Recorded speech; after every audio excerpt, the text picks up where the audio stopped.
Hi guys, how's it going? Ivano here, and today we are talking about how to outplay Madness Sorcerers in Star Wars: The Old Republic PvP. And before we get into it, I want to give a big thank you to Nice, one of my viewers from Satir Shan, who kindly helped me with filming some of the clips you will see in this video. But without further ado, if you have seen my recent Madness guide and tier lists, you will know that I rate Madness as one of the strongest overall specs in PvP right now. It has strong damage over time, but also bursts with a Plague Master build, great mobility, powerful cooldowns, crowd control, and self-heals. Really everything you could ask for.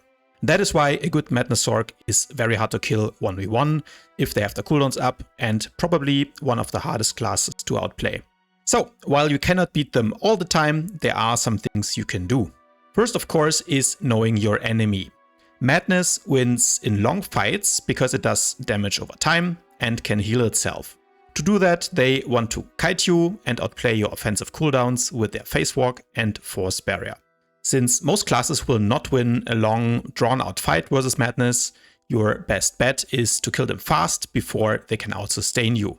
In general, Burst counters Sustain, so classes like Advanced Prototype PowerTech or Engineering Sniper will have the best chances at beating Madness. To kill them fast, you need to pressure them with Burst to force their big cooldowns, Phase Walk and Force Barrier, aka Bubble, and once they are down, you can go for the kill. In a warzone, many beginner Sorc players will miss position, meaning they let you walk into melee range without needing to use your gap closer. This means you can get the drop on them and save your leap ability for when they try to kite you. Once you get up close, remember that all Sorcs might have the stun bubble utility, so it's always good to pop the bubble from more than 5 meters away to avoid the CC. Once you start hitting them, most Sorcs will do one of two things. Either overload immediately to knockback root you, or force speed away. In the first case, you can move behind them when you expect them to use it, to dodge the knockback. And that's because the Sorcerer knockback only works in a cone in front of them. Of course, this does not always work and it takes a bit of practice to get the timing right, but if you can do it, it will give you an advantage. If they do manage to root you, this is where you want to use your root break ability, such as Hydraulic Overrides for example. Do not waste it on Creeping Terror, because that one only lasts for 2 seconds.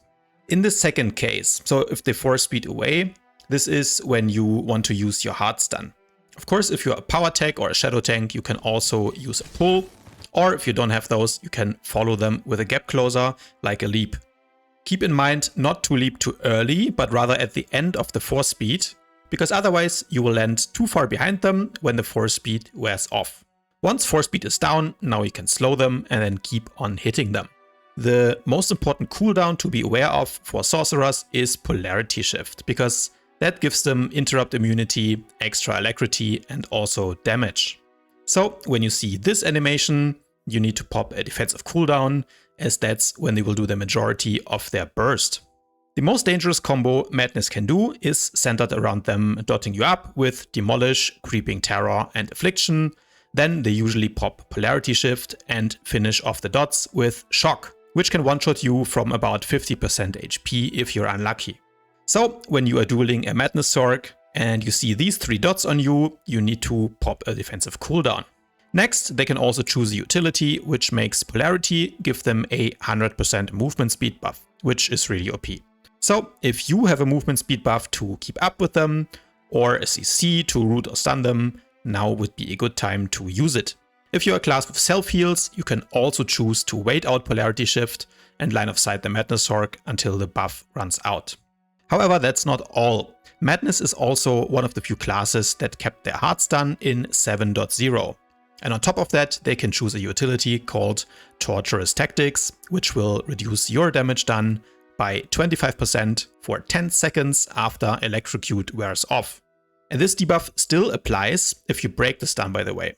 So my best advice is to try to avoid the stun altogether, for example by trying to resist it with a PowerTech's Sonic Missile, or if you're playing Assassin, you can use Force Shroud when you expect the stun to come.